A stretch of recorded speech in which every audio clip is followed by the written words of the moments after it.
Good morning and Christian greetings to you. It's good to see all of you here this morning.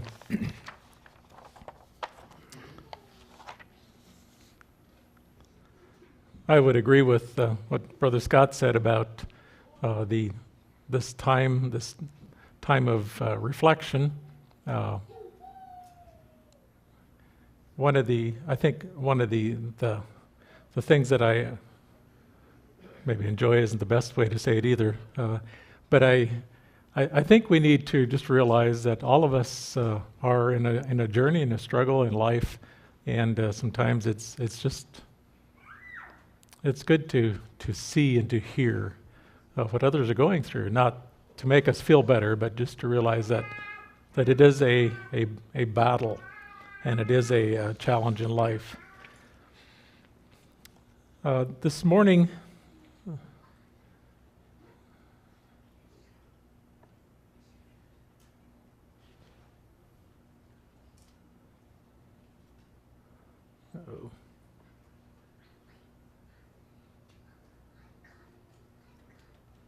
it's been too long since I did this.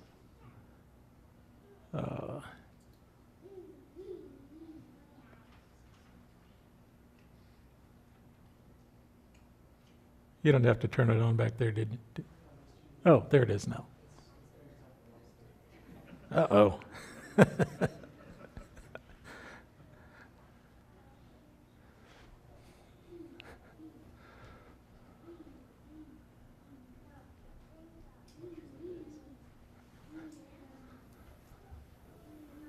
He's doing that.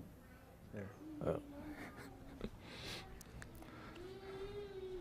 A little scary if my thoughts were coming on there. I guess I was saying it. The message this morning, the title is Lose Your Life to Save It. And I'd like to look at Matthew 16, and this is a passage that Brother Ben Stoltzfus used on, I think it was on his last evening of his weekend meetings here. And I left that evening just realizing that we have an enemy and he's out to destroy us. It's not something that we just need to be aware of it. And he talked about bargaining with our soul. And sometimes we think we can play around with sin and get by with it and know how far to go. But the fact is, the devil doesn't care. When he makes his kill, he is out for blood and for our spiritual life. And as we think of preparing our lives for communion, commemorating Christ's death next Sunday, let's think about the ways that we may be tempted and what we're doing with those temptations. So I'd just like to read these three verses that he read that evening. And I'm not really going to refer to these, but it's just all of our Christian life it's the way that Jesus operates. Anything with our Christian life and the way that anything with God is, we save our life by losing it. Matthew 16:24. Then said Jesus unto his disciples, If any man will come after me, let him deny himself and take up his cross and follow me. For whosoever will save his life shall lose it, and whosoever will lose his life for my sake shall find it. For what is a man profited, if he shall gain the whole world and lose his own soul? Or what shall a man give in exchange for his soul? For the Son of Man shall come in the glory of his Father with his angels, and then he shall reward every man according to his works.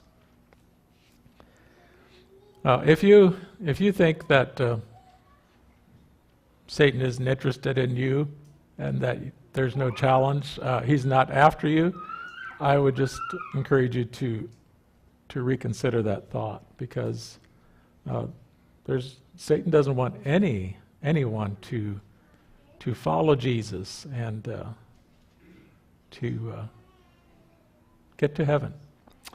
So I'm going to have a little object lesson, And I'm not asking the children to come up here, but I guess maybe this is a children's class for the adults where the children can watch in. Sometimes it's the opposite. And the lesson is about traps. And I'd just like to look at this verse, Hebrews 12:1, and focus on that, the highlighted phrase, wherefore seeing we also are compassed about with so great a cloud of witnesses, let us lay aside every weight and the sin which doth so easily beset us, and let us run with patience the race that is set before us. As I go through this lesson, I'd just like for you to consider what is Satan's most successful temptation with me, with you? Just like for you to consider that.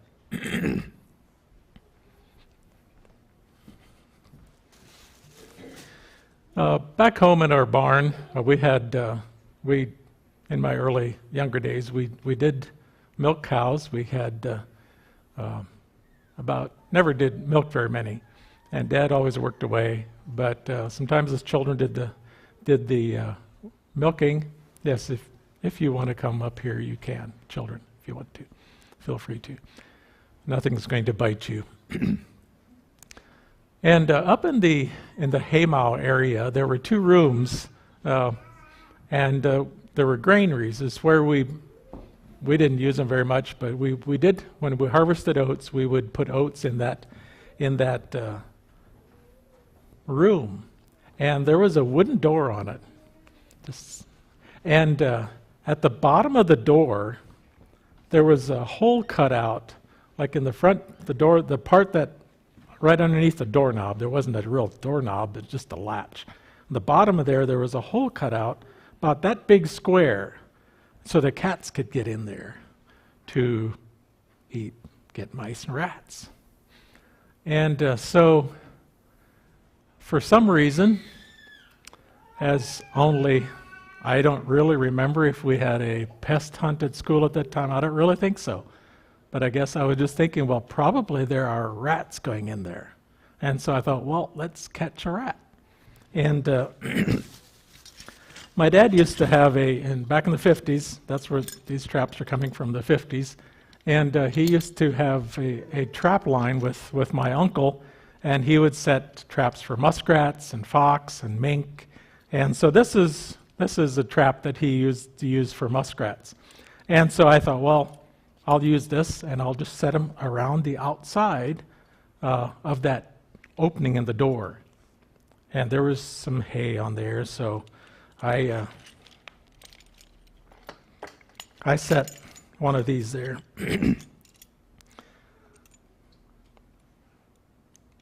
And it's kind of like I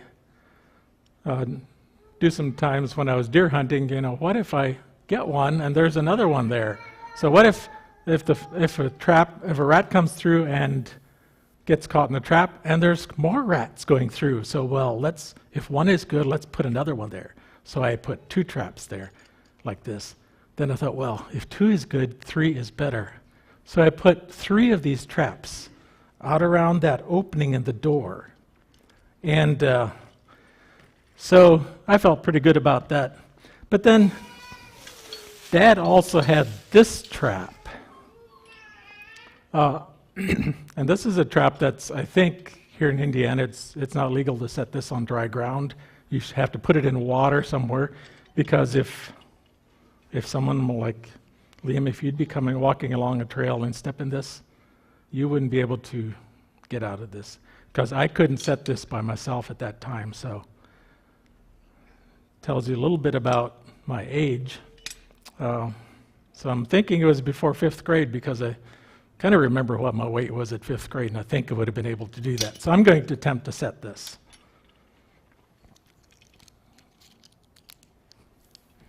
Hopefully I'll have fingers left by the time I get done.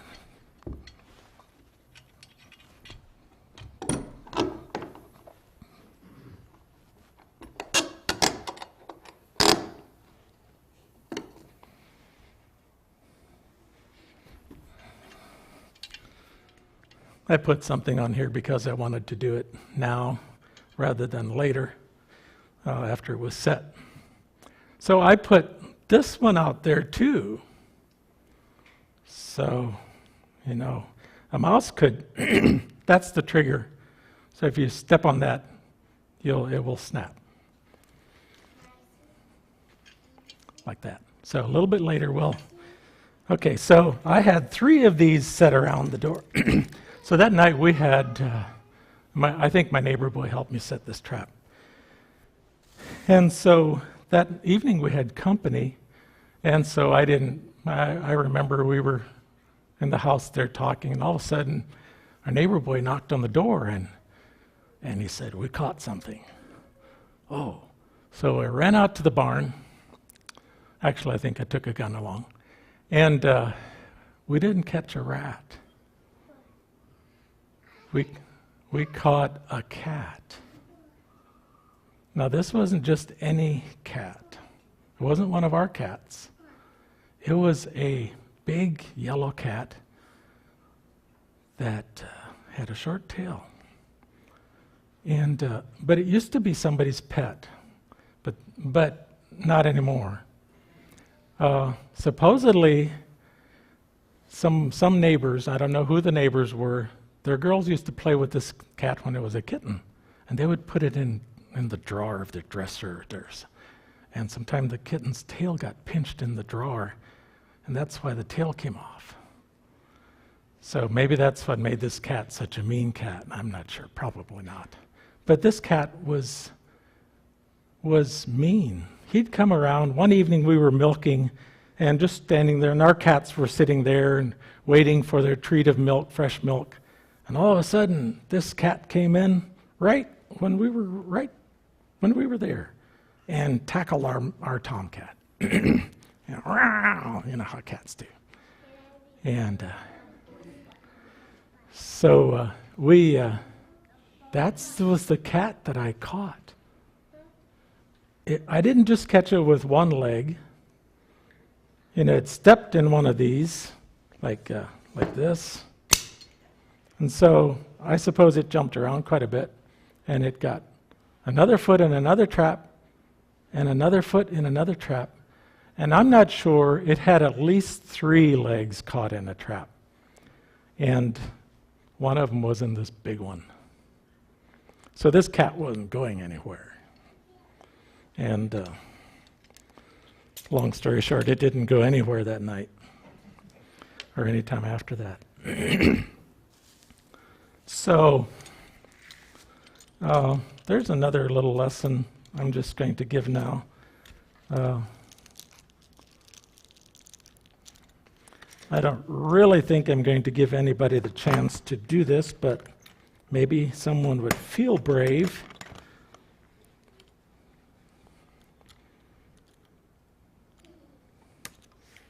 And hopefully I won't get my fingers in here. When we trap things, we usually bait it with something that whatever we're trying to catch likes to eat, right? So would any of you like to come and get that? What do you think would happen? Elliot? Mm-hmm. Do you think I can get it off of there without getting caught? Well, sometimes we think we're smarter. We're not going to get caught this time. Well, sometimes we do it like this. I didn't get caught. I guess I can do that and it won't get me. But sometime or another, and that cat wasn't doing anything wrong. He was doing what he was after mice and rats. But sometimes we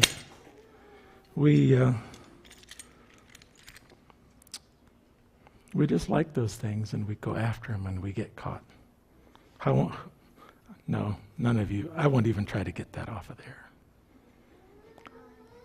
because I want my fingers.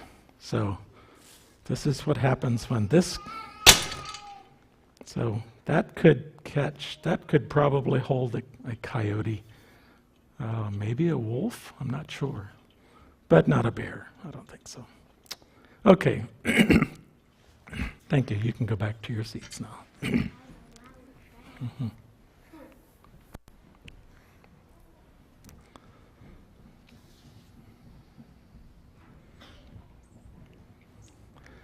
There are a lot of different tactics that trappers have to catch things. And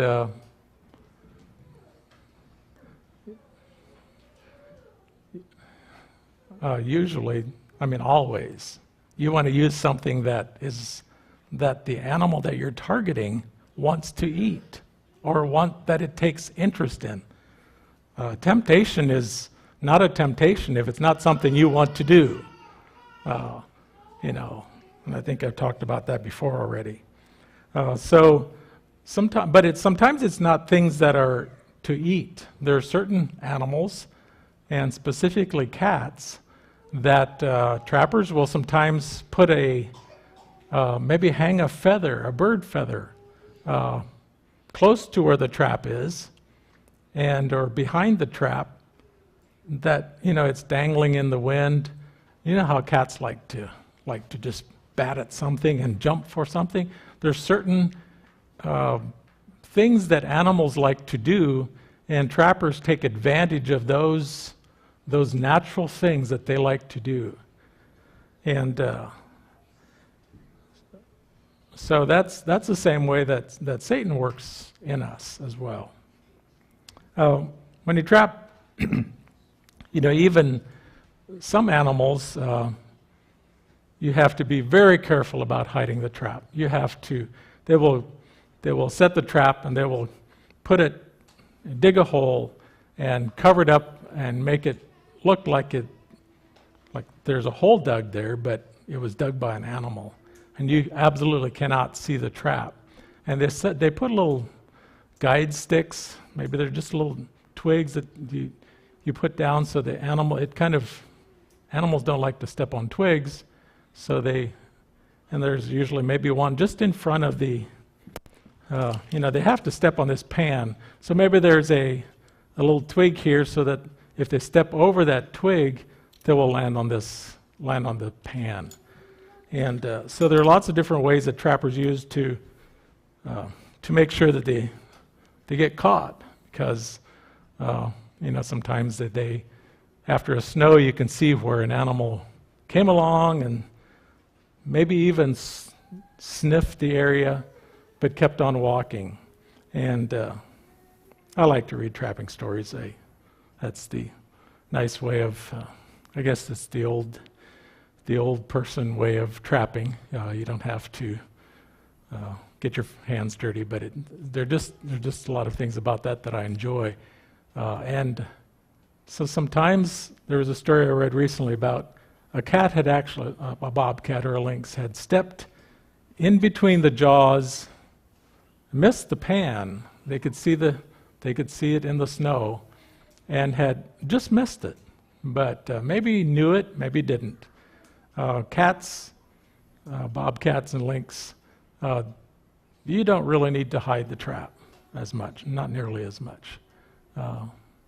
They're not worried about smell, but dogs, canines like foxes and coyotes and wolves are very, very suspicious about anything that smells like metal, and if it has to be very carefully hidden.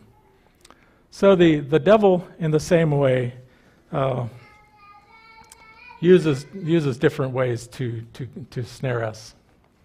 So the spiritual lesson, the application is just, let's remember we have an enemy and he wants our soul. 1 Peter 5:8 says, "Be sober, be vigilant, because your adversary the devil, as a roaring lion, walketh about, seeking whom he may devour." That's very true. He walks around like a roaring lion, but sometimes he walks around as we don't know that he's around. He also sets traps, the snare of the devil. So things that appeal to us can be used to destroy us. I would just suggest that it's usually the things that appeal to us are the very things that the devil uses to destroy us. It's first of all, our natural appetites. That's what trappers do. They use something that's related to food or other smells. So it's the Bible uses the term lust of the flesh. We could say the cravings of the earthly nature. When the word lust is used in the New Testament, most times, there are just about 3 times that Greek word is used in a good connotation. Usually it's used about things that are forbidden, or it might be about natural cravings, food, other natural appetites. But it's cravings of our earthly nature. Or they can be attractive things, maybe like the cats that like to see something that's like a feather, and it's just attractive. The lust of the eyes, and another one is the pride of life, or I'm better than others, the pretentious life. Those are the 3 things that Satan used in the Garden of Eden. When Eve saw that it was good for food, pleasant to the eyes, and a way to make her like God. That was a very successful temptation. So let's remember that there can be traps in our daily paths, and usually that's where they are. A trapper will, a trap. First of all, you have to find place where the animal will be. A trapper can think the best place to place a trap, but if there will never be an animal passing that way, it can be the best set you ever set, but you will never catch an animal.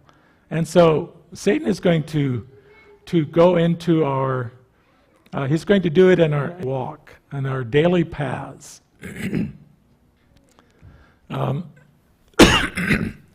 Maybe in our relationships, our responses and reactions to others, the places we frequent. So the best thing is if we recognize the traps, if we recognize the temptation, let's stay away from them. What happens sometimes is there are animals that get caught as a toe, and they usually tear out of those. And those are now educated animals, and those are much, much harder to catch the next time. And sometimes animals, especially canine animals, they will follow a trapper's trap line, or they will just dig it out. I don't know how they do it. They start digging until they tip up that trap, and might not even snap it, but it's like sneering at the trapper. I know it's there. I didn't get caught, and maybe they can do that and get by with it. Recently, I read a story about a trapper who found something that was doing that, and he first of all thought it was the animal he was targeting, but later he realized this is worse, and it was a wolverine. Now, wolverines are one of the worst things you want to have doing that on your trap line, from what I've heard, because they're powerful animals and also very intelligent. But if that happens to a trapper, sometimes they'll just pull out and move somewhere else. But often they'll just decide, okay, we're going to get you, and they will become more careful in setting their traps, and put traps, maybe hang snares in where this animal would, before he gets to this trap, and catch him unawares. This trapper who had this problem with this wolverine, he did catch that wolverine. He was determined to, and he set his mind to it. So let's stay away from the traps. Let's not, excuse me. let's not see if we can expose all the devil's traps and dig them out. Excuse me. I'm reminded of something that happened a couple of weeks ago. There was a shooting down in Atlanta. This young man went to their massage parlors, and he ended up killing 8 people. One of the things that he said he was doing was, he said he had a sexual addiction, so he was removing temptations from him.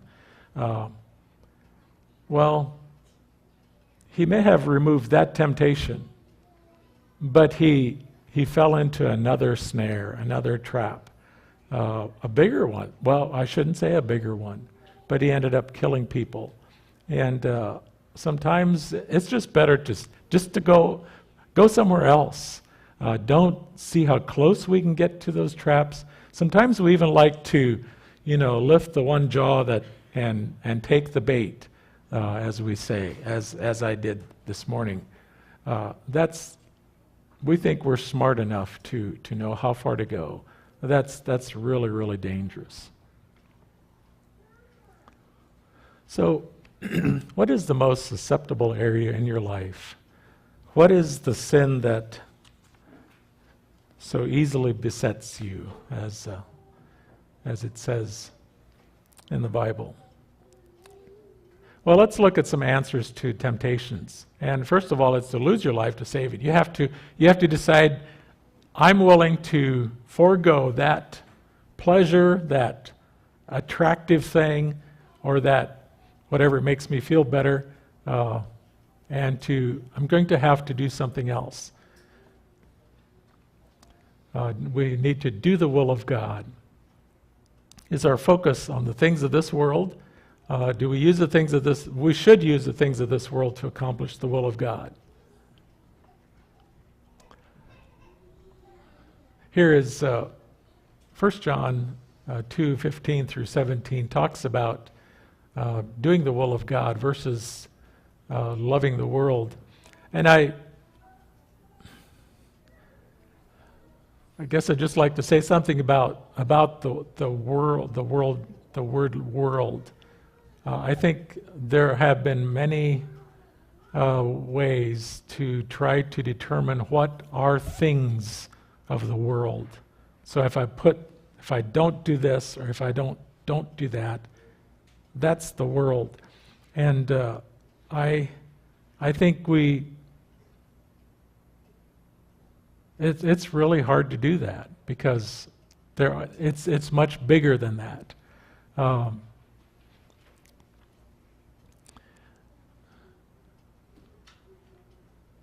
It's like walking along the trap line, and okay, I'm not going to do that. I go to that trap, I smell it, and I watch that feather, and oh, that's really nice, but I'm not going to do that.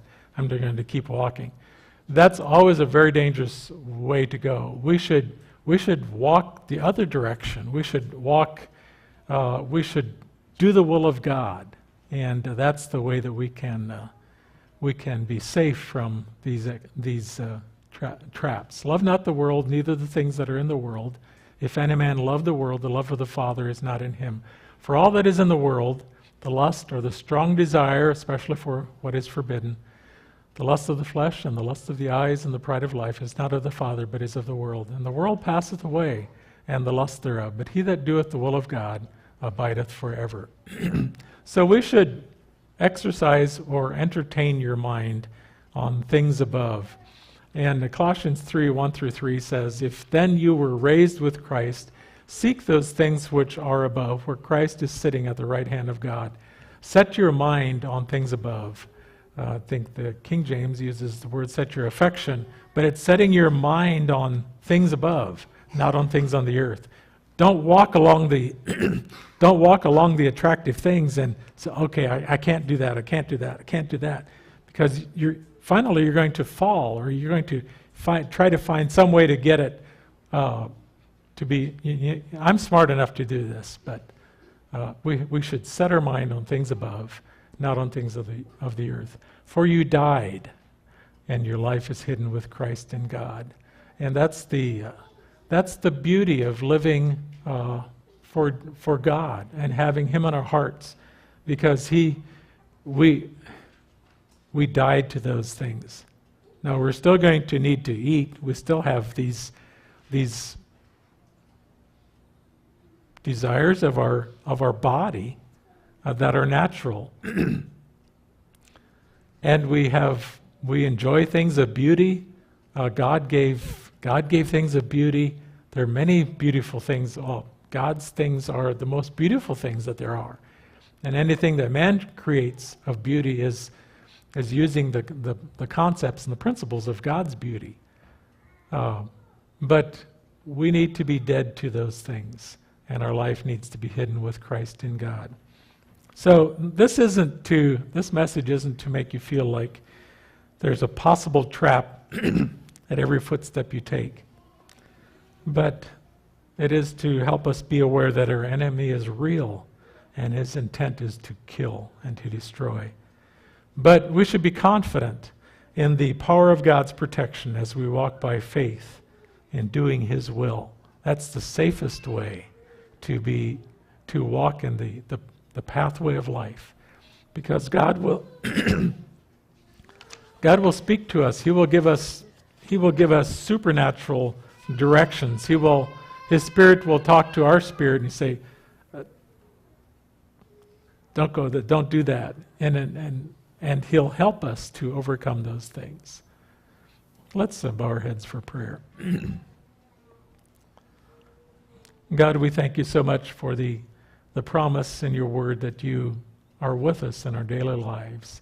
Thank You for the lessons that we can learn from nature and the way that animals also are prone to fall victim to traps and the cunning ways of man, so we can learn from the ways that Satan uses to ensnare us. Help us, Father, to be faithful to Your Spirit and to recognize the temptations as ways that Satan is trying to kill us eternally. And may we do that, be faithful to walking in Your way and You doing Your will. We pray in Jesus' name. Amen. Okay, we'll have a 5-minute break this time.